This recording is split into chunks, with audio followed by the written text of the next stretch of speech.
Alright, we're back with a bit more Hexarchy, as today I'm going to be trying out the Daily Challenge, a lovely bit of single-player content where it gives you a new set of objectives every day. And I haven't tried this one, so let's see how it goes. Two wonders, not that hard.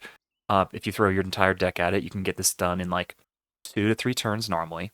Grow city to 6 population can be a bit tricky. If you throw everything at it, you can get that done in like 3 or 4 turns sometimes. Although the hard one today is going to be over here for controlling 30 hexes. As when you put down a city, it's going to grab the main central hex as well as the 6 bordering hexes for 7 total for every city you put down from a settler. But we need 30, which means that we need 4 of these cities, which will give us 28 tiles, and then we also need an extra 2 tiles on top of that claim of culture. So this is saying get 1 big city, but you also need 4 small cities, and then you also have to be building wonders at the same time that you're building settlers at the same time that you're getting a city big. So this is going to be tricky. Let's see how it goes.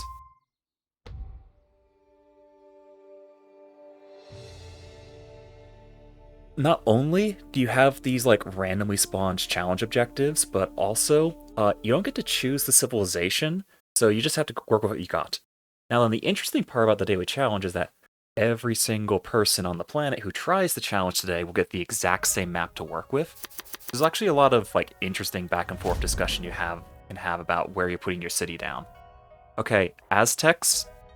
So Aztec's unique unit isn't going to help very much today. The Jaguar.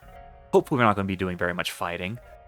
This feels like a pretty good map spawn, as right here, off of the initial capital placement, we've got both this like triple food tile and the pigs, as well as access to food resource we can forage out on the ocean for the extra gold income. And there's even the double deer tile, which it's actually suggesting we put it down here, which if we get access to an early harbor, that's pretty nice, but if we put it down on the triple food tile, I think it's going to end up being more valuable more often. That's a bit tricky. Anyways, I'm planning on doing 2 runs of the challenge. This first one's like data planning, and then the second run we'll see if we can get an actually good score. Of course, the third option is up here. We've got a hut with a bunch of random resources in it. Ooh. Is it worth it to try and high roll that? If we do it that way, it's going to be nearly impossible to get a settler out on turn 1, and because we've got to control 30 hexes, we're going to need 4 of those settlers, so giving up turn 1 settler could be a problem. Like, it's possible if we get like 6 food out of this hut, and then also first run is data, so even if it's not necessarily a good idea, let's throw it down the hut and see what we get. An axeman? Really?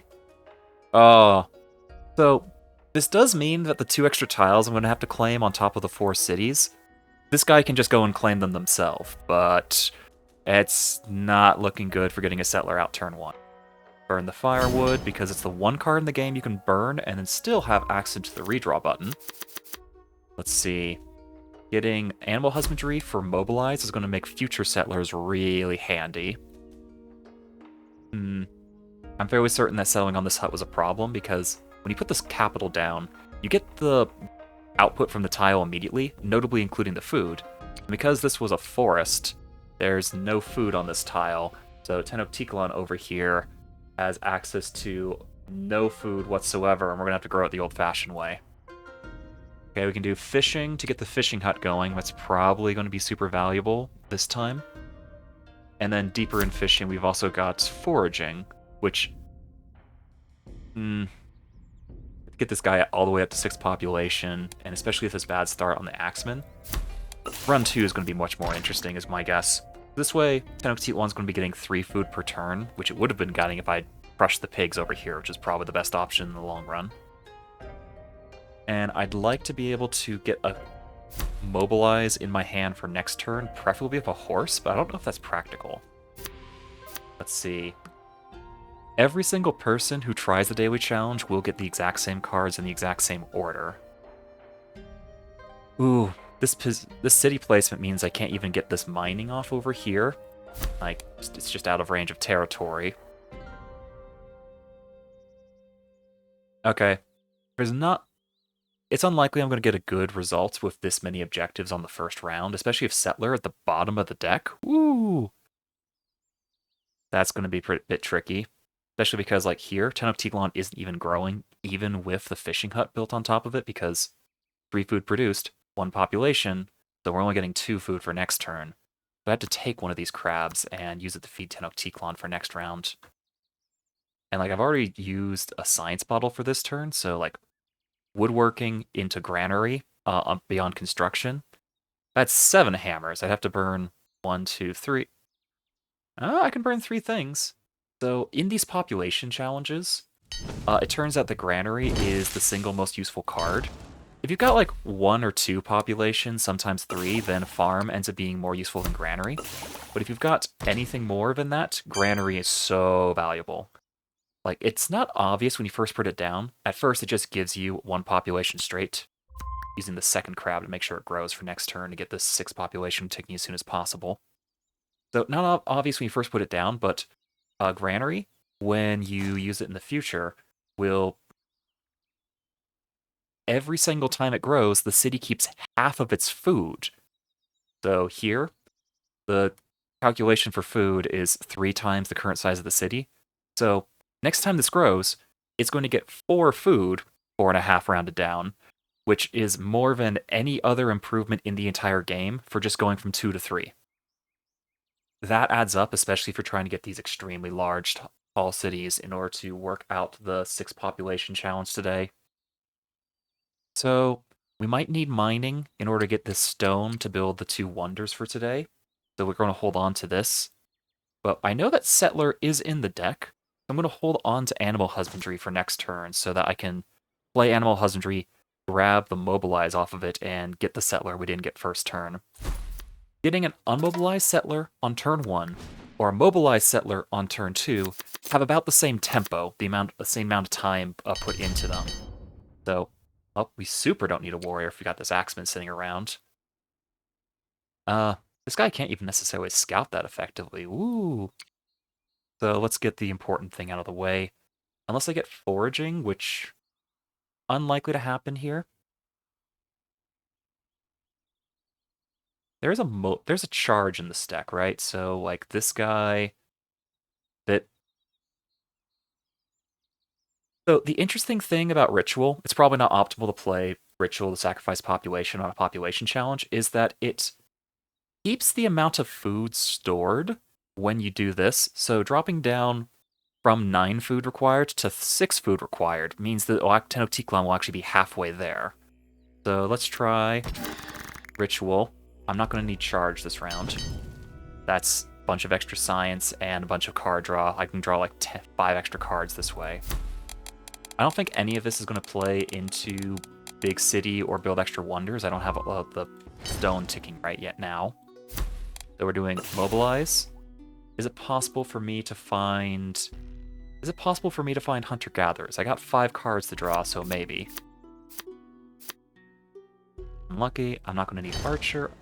Warrior, I super don't need it now that I've got this Axeman from the hut. Lumber Mill is a great card. I'm not convinced it's going to be useful long term, because I don't think the game's going to last long enough to add up, but let's not burn it just yet. Only need 1 granary per game.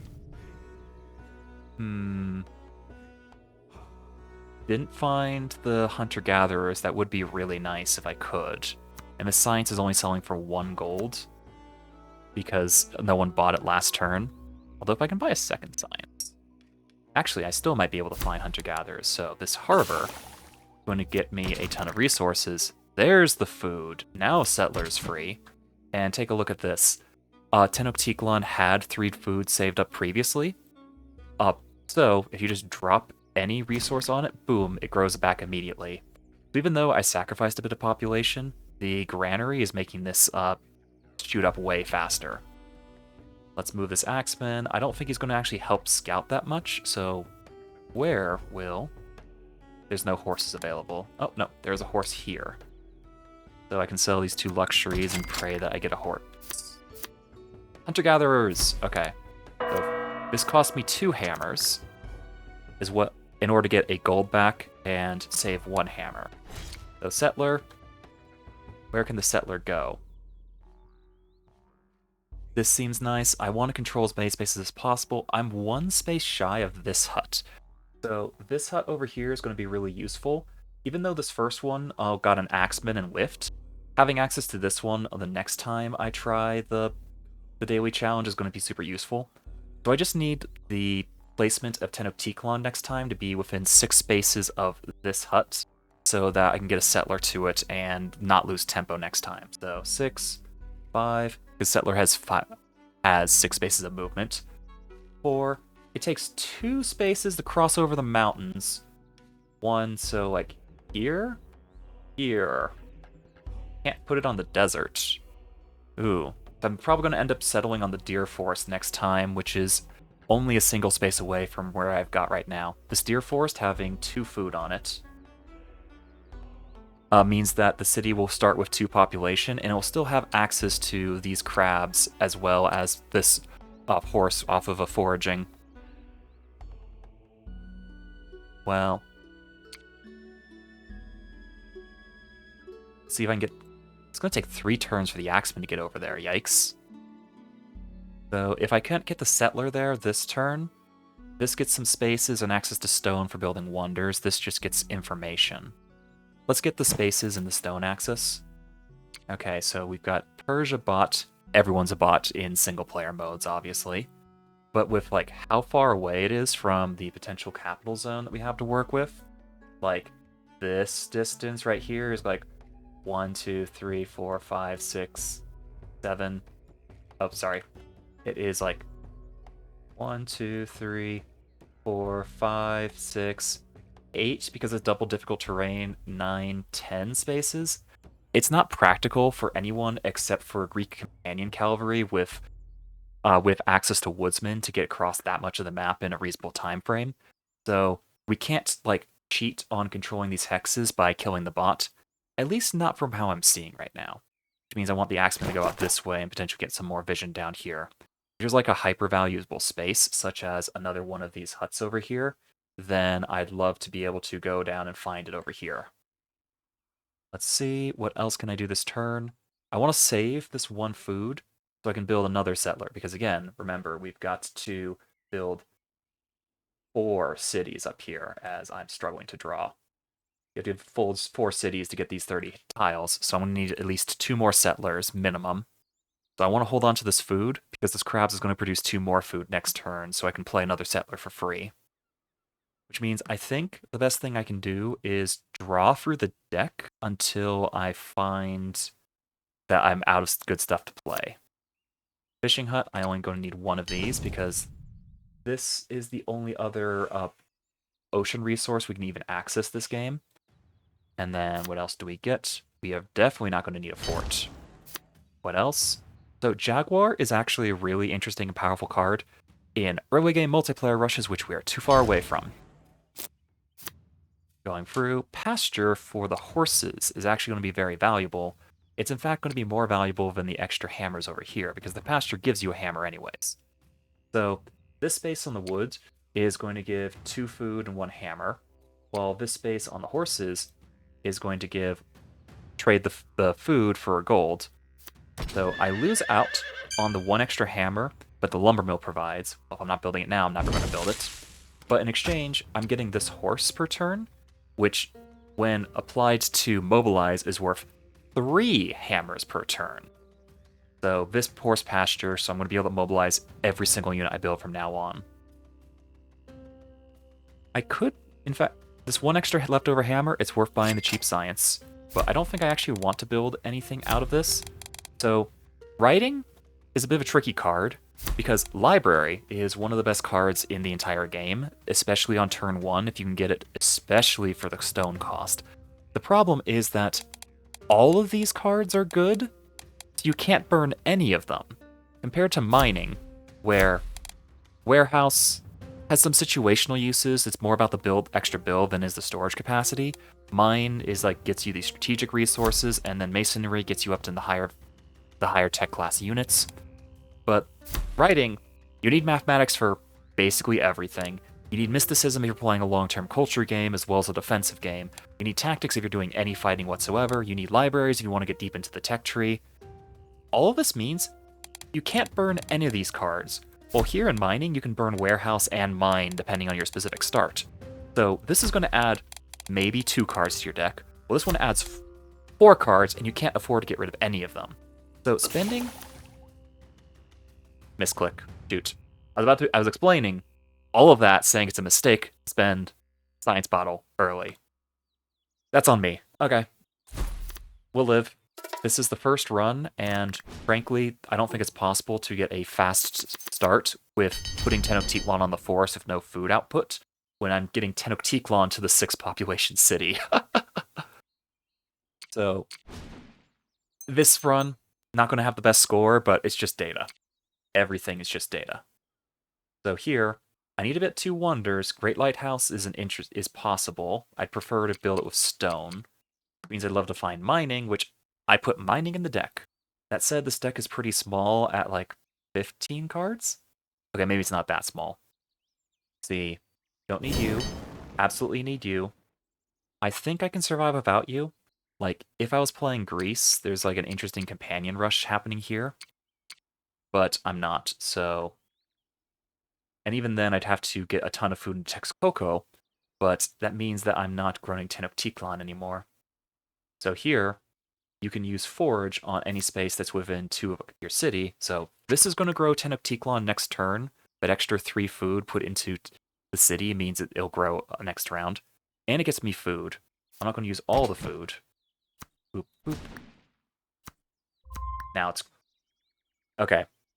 You lose a population when you build a unit, but the granary means we didn't lose very much food there, and I was able to place the extra food down in order to keep that going.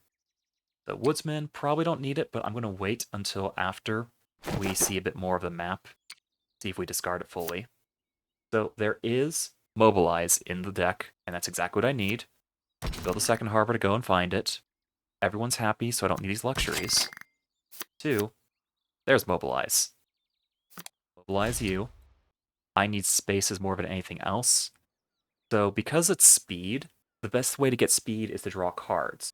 So the most important tiles here are these 2 Seaborn luxury resources, because they're going to let you draw effectively 3.5 cards from the gold generation if you put a forge on them. If I put a city down here anywhere, I'm going to get access to it. So let's get this guy either work the tile directly or have access to the pigs. Because I already burned the fishing hut. But if I go to here, I can't access both of them. Here I can. So here, the settler is going to get built next turn, and its border will go to here, so I can access with forge. While if I built the settler onto this space, then the border goes here, and I could still access forge. I'm bad at counting. Let's go. Ritual is interesting. It lets me get another mobilize. So I actually want to hold on to Ritual for next turn to mobilize the next settler when I put this down. And I'm going to use the Ritual on Texcoco in particular. If I didn't see a good use of Woodsman that turn, I'm not going to find one. Can I get the extra 3 gold in order to put the Great Lighthouse? Actually, I only need 2 gold because it will automatically convert Hammer into gold. And I can sell 1 food, and then here is one of the two wonders I need to build for today.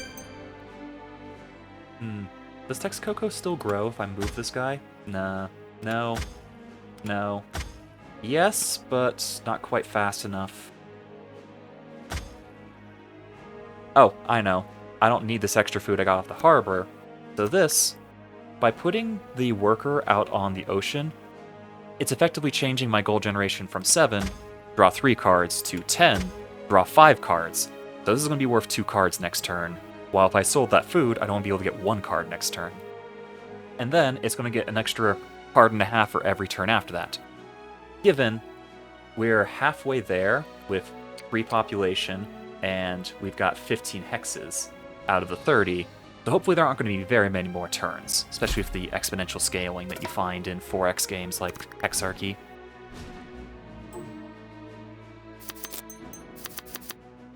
Okay, so agriculture is great for growing a city faster, but how much faster do we need? The Tenochtitlan, you're losing 3 food? Ooh, apparently I do need faster. build you. Well, you're not immediately in range of this pasture, so we're going for speed. The whole point about the daily challenge is it's a puzzle. You're trying to find what combination of inputs gets you the fastest output. And okay, so here's where the ocean ends. So thank you, Hut Axeman. You have done me absolutely nothing. Okay, you did get extra line of sight on the Oh, how do you pronounce this one? Aztecapozocalco. Aztecapozalco. Aztecapozocalco. I apologize to all remaining Aztecs out there. So, I need to actually get happiness in the Tenochtitlan in order to make it grow faster. That will give it 3 of the remaining food it wants. And then I only need 1 more food in it. So, I need to forge some luxuries. This will make Aztecapozalco grow next turn for another victory point. And with this luxury, I can give it to Tenochtitlan. 1 away. Give 1 of these to Tenochtitlan, and now it's growing to 5 next turn.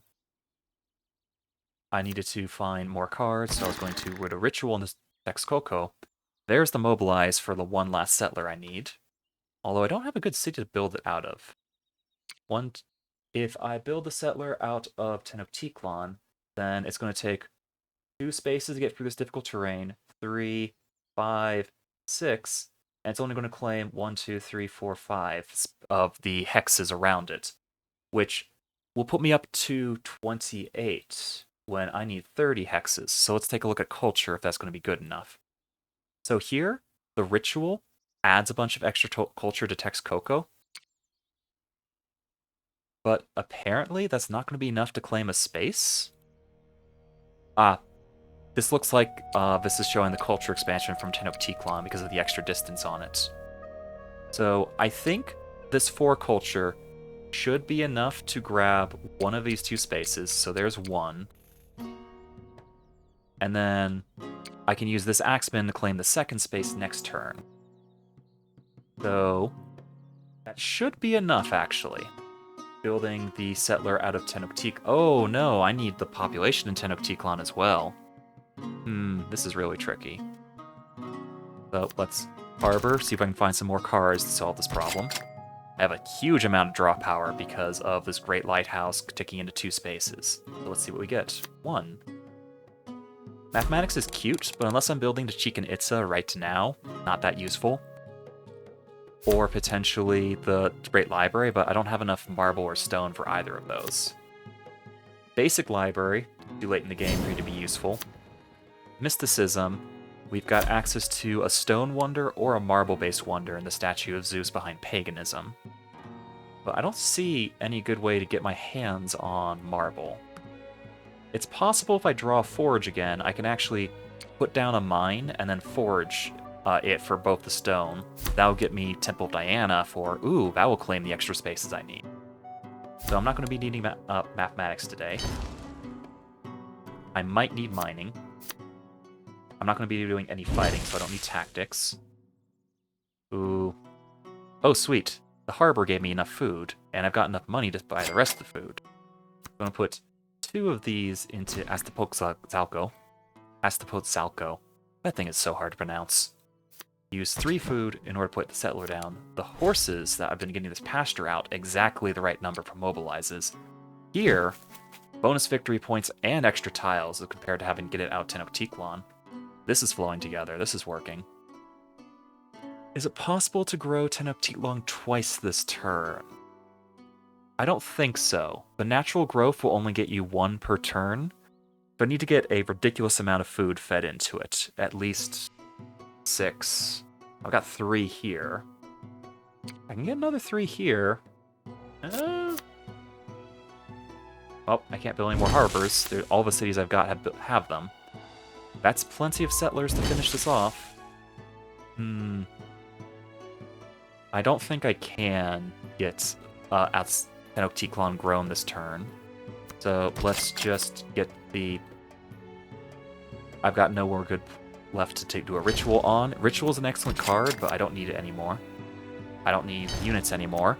Because this is the interesting part about Hexarchy, is that I'm down to 4 cards in the entire deck. I have nothing over here. Nothing. But that's fine, because this current version's a puzzle. Let's see, so I'm going to do mining, get a stone, Forge, get a stone. Science on mysticism, get a temple. Ooh, actually, because I need to get more population, I could get a Hanging Gardens instead. I'll be able to afford both. 2 extra culture. What does 2 extra culture give you? So this is going to generate 1, 2, 3, 4. On top of this for 5. It's not actually enough to grab any of the spaces around it. Well, here's where I should build the wonder or get it. So the way that the Hanging Gardens works is that it takes the 3 times the population and turns it down to double the population in order to grow a city. So instead of needing 12 to grow Tenochtitlan, I'll only need 8. And 2 of that's available. Is it possible to get back all the way to Forge this turn? That's going to be tricky, but if I can do that, I might be able to get Tenochtitlan to grow this turn. Although it's not going to matter because I need to settle the sky for the hexes, so better to drop Temple of Diana to get another space of culture going. And with this extra, I don't have enough for Hanging Gardens, but I can put Tenochtitlan's working this space. So I can put a farm here to get tons of food for next turn. With 3 hammers, 1 marble. There's a chance I can get a second marble for another wonder next turn. And then can you get any more food here? No, you can't. I'm going to say that's enough because these 2 hammers aren't going anywhere.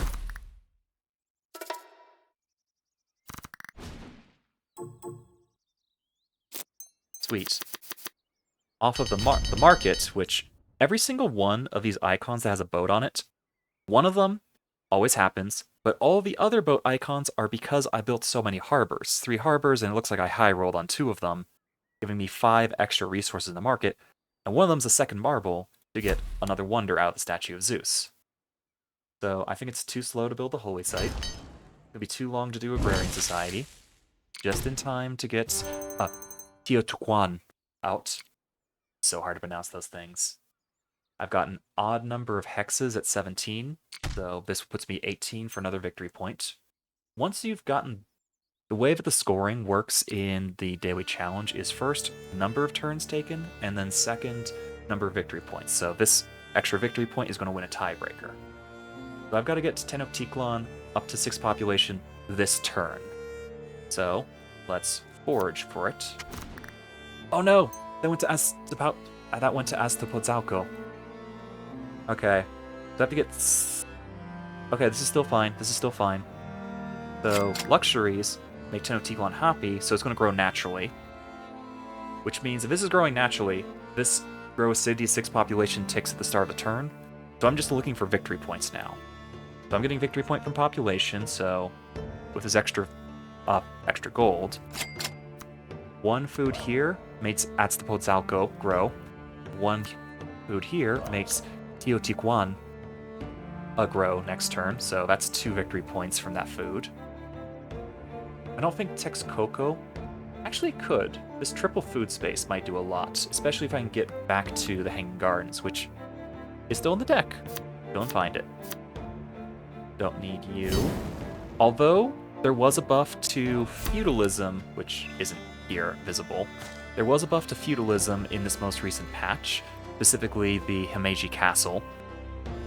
It's too slow when all these are combat cards, so no horseback riding for today.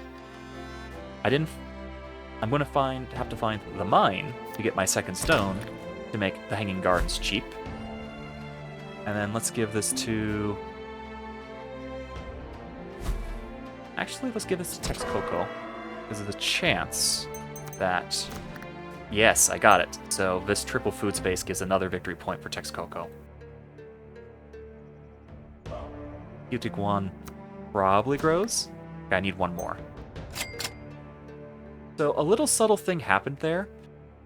The way that the resources work is that the first copy of a resource you get is doubled, for food and luxuries in particular. And then the second copy, you only get 1, unless you have 10 or more total population. By just growing 2 cities, I went from 9 population to 11, so those pigs on the market, because I'd already foraged the pigs, weren't doubled, and as soon as I put the 2 food in these cities, then the pigs got doubled, making this play to get another victory point for population growth much more valuable. Marble. Is it possible to get Tenochtitlan? Yes, it does. There's another victory point. Because it's going to grow again next turn between both the granary, giving it 5 overflow food from here, as well as the Hanging Gardens, making it cost up 30% less to grow again. So, I specifically did that because the game remembers if you bought food from the market or if you got it the old-fashioned way. The food on top of the stack, that last one, said it was going to sell for 1 gold. This one's selling for 2 gold because I harvested this one the old-fashioned way, but the previous one was bought off the market. And now I can sell this food for 2 gold, get the marble, do the marble, I can get another wonder or 4 more victory points, and then who gets the most valuable from this 2 culture? I think it's I think it's actually Azcapotzalco now. It's going to get the most valuable from this 2 culture click. Because Tenochtitlan has this really hard to grab culture over those sea water tiles. And then this is some difficult terrain here. Well, these should, in theory, be cheaper for Azcapotzalco. Although I think from these tiles in particular, they're showing the price from Tenochtitlan. Can I get anything valuable? Masonry, pyramids, but I don't think I can get the 2 gold needed, and I don't have that many cards to burn. There is something cheeky you can do with this Axeman, though. So this guy's going to grow, give me 1 victory point, but the Axeman is worth a victory point. But the Axeman costs the population, so plus 1 victory from the axe, minus 1 from the population. But here, put the food back in, I get the population back, and it's still going to grow for basically 1 extra victory point. Little tiny optimizations like that can be the difference between several places on the leaderboard. I don't think there's anything else I can do, so that's it, and let's see. This is a pretty small map, so the end of game reveal isn't going to help that much. I want to do a second run on this exact same one on the daily challenge and see if we can do any better. So 58 in 6 turns? 58 in 6 turns is, actually 3rd place, and 2nd place amongst the first attempts. Well, this was one of the harder maps to do, and Gnurbles managed to pull it off in 4 turns. In case you guys haven't been paying attention, Gnurbles has their own YouTube channel. You can go and find them, where they've been posting a decent number of their daily challenge runs. Let's see if I can get 1 turn faster. Oftentimes, to get to these extremely fast finishes, you have to do a lot of optimization and run this multiple times over. But in doing so, there's a unique achievement. If you can be the number 1 score in the world on the daily challenge, there's actually a unique achievement that you get out of it. So oftentimes to earn that 1 spot, okay, there's 2 achievements. There's one for just having the number 1 spot at all at any point of the day, and there's a second one, the hard one, for finishing the day after it rolls over 24 hours entirely and you still have the number 1 score. Usually to get that achievement, you have to expend 10, sometimes 20 runs, really doing subtle optimizations. Although Gnurbles has this amazing knack for just getting it the first time. Second time in this case. So let's see if I can do 1 more run on this map and run any faster. So although Persepolis over here gets a ton of hexes, one of the big limiting factors I ran into is I had to build 3 extra cities, all with mobilized settlers, in order to get the 30 hexes controlled. We see over here Persepolis has access to a holy site, and then that holy site naturally grabbed a bunch of tiles over its time because it had the culture from the palace, as well as the culture from the holy site, along with the fact it's Persia. Persia's satrap ability grabs extra tiles. This Persepolis right here is going to be worth 1, 2, 3, 4, 5, 6, 7, 8, 9, 10, 11, 12, 13, 14, 15, 16, 17, 18, 19, 20, 21, 22 tiles. So if you had done nothing but captured Persepolis's 22 tiles, and then had Tenochtitlan that's got 7, and then culture claims this 1 farm right here, then that is 8 tiles over here. So it's possible to get the 30 tile by conquering Persepolis instead. Although I said previously that's actually really tricky to do. Because again, assuming we've got a woodsman unit to make this faster, we've got, let's see, 1, 2, 3, 4, 5. Woodsman ignoring the bad terrain. 6, 7, maybe 7, 8, 9, 10 movement speed? I don't think that's possible to get a unit over there fast enough. Like, this Hut Axeman, the Hut guy over here, doesn't actually spawn with a promotion slot, so you can't get him with Woodsman. As we saw earlier, like, starting here on the Hut, it took an entire turn to get the Axeman here. There's 1 turn. 2 turns gets them to here. 1, 2, 3 turns. 4 turns. And then on turn 5, it can just maybe have a chance of getting into the city. So even though this would solve one of the harder parts of this one, the 20 control 30 tiles, I'm not seeing a line to pull it off. Given we didn't get a chance to get at this hut, that's one of the big things doing. By simply moving Tenochtitlan down 1 space, it means that this settler can go over this farmland instead of over these hills, and I'll be able to settle directly on the hut. There's a chance I get an axeman from this hut, then it's only going to take 1, 2 turns in order to actually take Persepolis. So that has some chance. Either way, I'm going to be putting a settler here just for access to the resource payout. So let's see how try 2 goes. Do a bit more. If you want to, like, win at the daily challenge, this is actually a really interesting problem to, like, work on and solve as an ongoing puzzle. As I apparently have to rush this one, because I'm doing this a little bit late in the day. Alright, let's do this. So I got 15 minutes to do 1 more run, as looking at the recording time on this video, I've been doing 36 minutes on that 1 run. Woo! So I got to more than half my time, and hopefully take fewer turns when doing it. Let's try it one last time.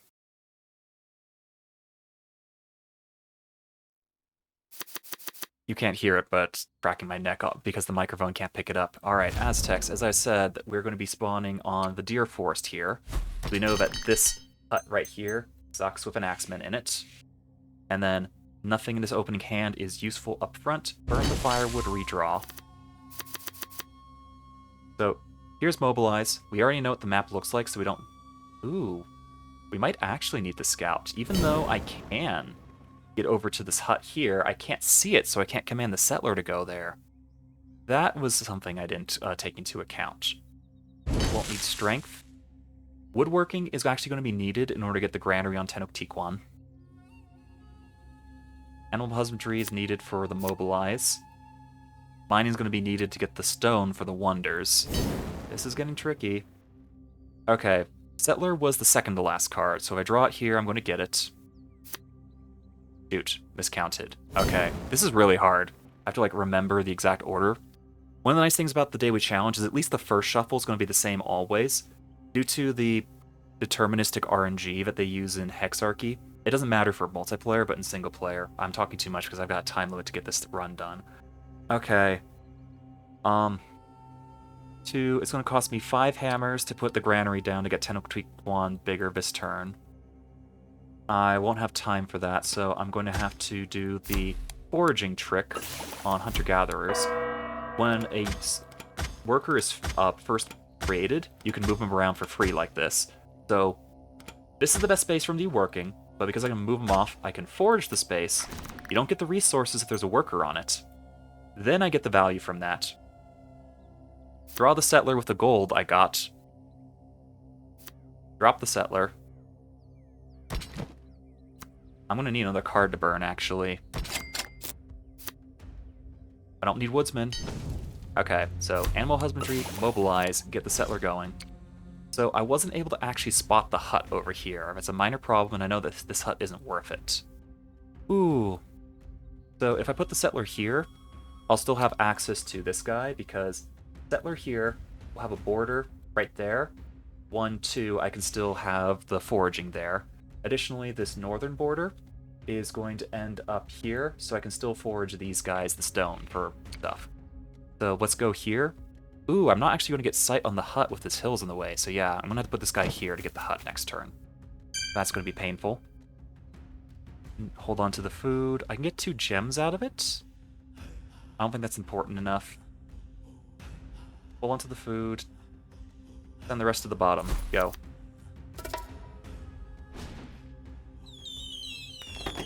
I miscalculated the line of sight. I was hoping to get this hut easily, and I did not. Nice thing about the Aztecs is that this ritual is going to get me the mobilize I need. Let me charge. Science is extra cheap. I will want this harbor. Get lucky with food. I want to build the harbor in Texcoco so I can potentially get the granary in Tenochtitlan. Tenochtitlan. Well, Tenochtitlan is the only place I can put the settler down. Grow, settler. I'd rather not spend the hammers on mobilize if I don't have to. Okay, good. We still have forage in the deck, so I can forage this for one hammer. Get the settler going. This time I get access to the hut. Oh, it's an archer. That's even worse than the axeman, honestly. Well, okay. Fishing hut here. Grows faster.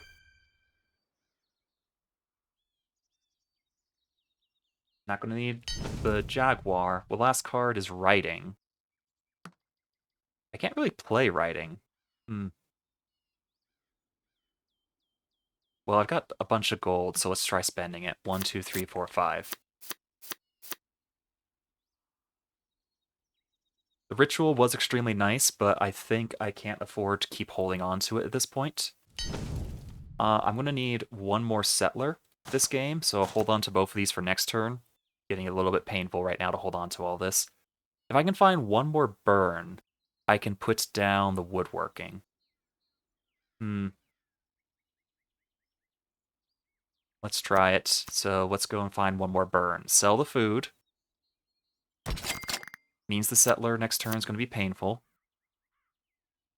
Ooh, Great Lighthouse. I think it's okay if I lose the Great Lighthouse. It was only useful in the test run because of its speed. So I've got the 2 science. I can get the granary out, which is necessary to make the 6 population challenge work quickly. And then I've got another settler mobilize, holding on to it. Although, yeah, I've got to... Well, I don't need writing, I don't need mining, I don't need the extra copy of anything else in the discard, so yeah, holding on to it's the right call. You draw fewer cards by holding on to stuff in the future. So effectively, every card that you hold on to in storage, because see, I'm drawing these 2 instead of drawing 2 more from the deck.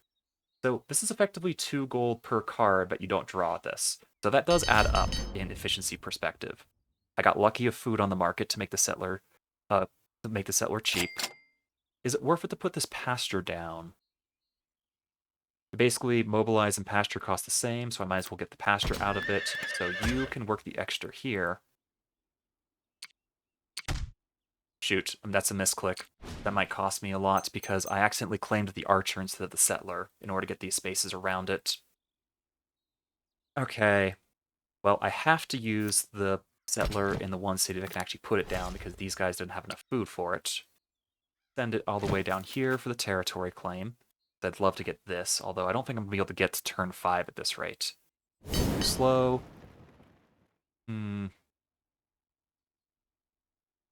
You're growing, you're growing. So this is going to get me 7 more spaces. I need 2 more. This archer is actually not going to be able to reach here next turn. That's actually going to hurt a lot.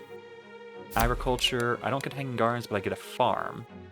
So I actually want Tenochtitlan to grow as quickly as possible, so as much as I'd love the hammers on this... Oh, I know. So instead of the gold here... Nope, this guy's going to cost a hammer to move. Ooh. This is tricky. Actually, yeah, growing the city is more important. So this massive food buff to Tenochtitlan, as well as the extra wheat that's going to get doubled off of it, that's going to be useful in the long run. I can't actually build anything with the 1 hammer I've got, unless I get crazy lucky with the forage, and even then... Well, 1 and 3, so let's try it. Did not get the forage.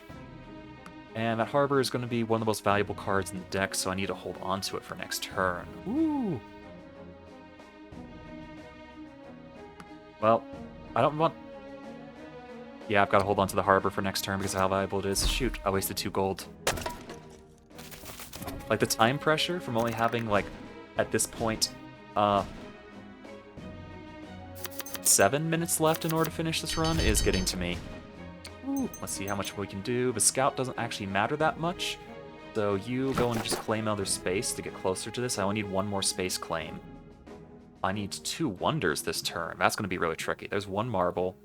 I don't need fort. I've already got the 1 fishing hut. I don't need lumber mill. I don't need agrarian society. I need cards. So you show me what to get. I don't need any more settlers actually, because this is going to get me the territory I need. Titlan, this grows you. You're going to get 5. In order to get a turn 5 finish, I need to somehow grow Tenochtitlan this turn.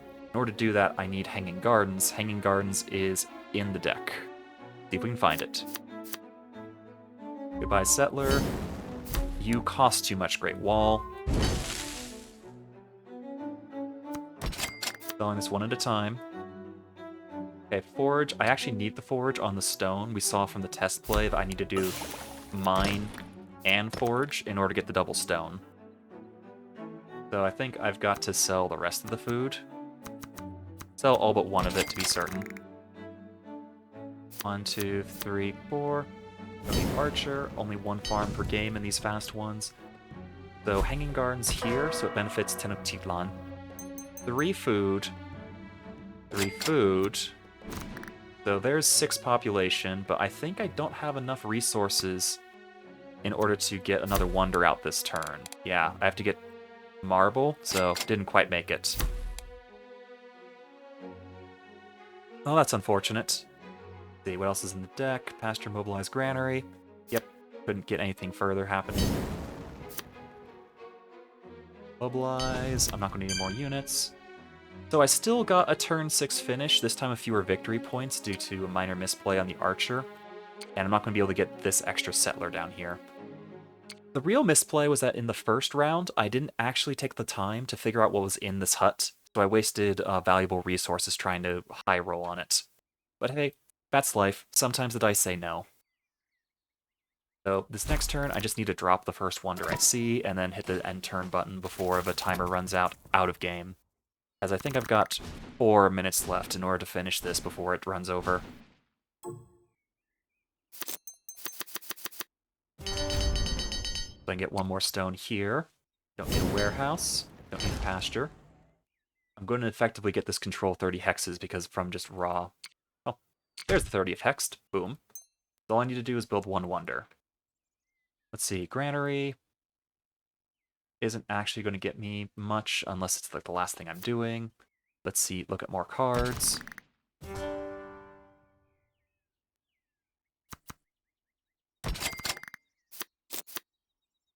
Okay, so I need either stone or marble. Harbor get me either of those? No, it doesn't.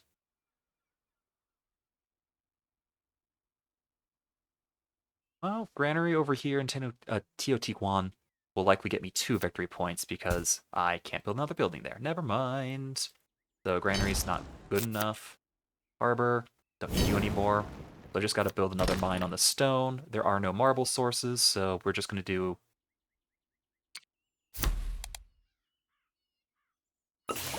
Mysticism, Temple of Diana. This reduces how much it costs in order to claim additional hexes with culture, so this hopefully will get me another victory point. If I get lucky, this one, but I think that's unlikely. Is there anywhere else I can potentially grow? I think probably not. 1, 2, 3. That's a victory point. I need 4 here. Hey, I've got 4. Oop. I've got money to spare. Might as well send it. Can I do the Axeman trick? I need a card to burn. Library. Ooh, I need 2 cards to burn, actually. Ooh. Temple. This increases the chance that I'm going to get this holy site from a culture expansion. Don't need mathematics anymore. 1 card shy of doing the Axeman trick on a population center. Let's see if I can find it.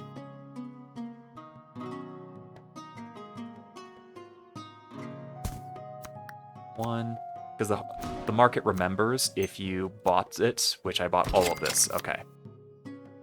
So no, I wasn't able to do the Axeman trick this time. Oh well. So that's like example of the types of minor optimizations. Like I forgot to sell the horses, which would have been able to get me that and hold on to the food. But like, yeah, Hexarchy's hard. Even when I had a practice run, in order to set myself up to get a better score, it still was really tricky to play it properly. But like, Hexarchy and card-based games in general are just like interesting and beautiful trade-off between both easy to learn and hard to master. Like I actually scored worse than that first run did. So much for the practice run being just information. So like the individual cards that make up Hexarchy, they have all the rules text on them. So like you don't have to remember all this stuff. You can just read the card at the moment. And even then you can like glance at the image on the card. It's like, oh yeah, that's the mine. So you have this like really big visual indicator in order to remember how stuff works. So all the complexity of the game is tied up onto the individual cards, and you just throw the card down. You hold it in your hand, you play the card. That's it. So they're really smooth and be easy and fun to play, but have a huge amount of depth in just like subtle sequencing and decision making and long-term planning, especially when how you interact with like this entire strategic map going on. Like it gives this wonderful balance of easy to play and hard to master, and that's why I'm loving not only alt card games, but like Hexarchy in particular. Hexarchy's done something really beautiful and interesting with the way that the map interacts with the actual cards.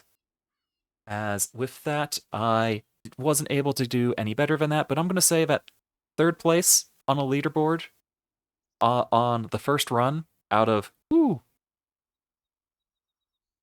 that keeps going. 192 people tried it today, and I beat all but 2 of them. One of them is Gnurbles, who took some time in order to hyper-optimize that when I have. And right there, it should have reset during the loading screen.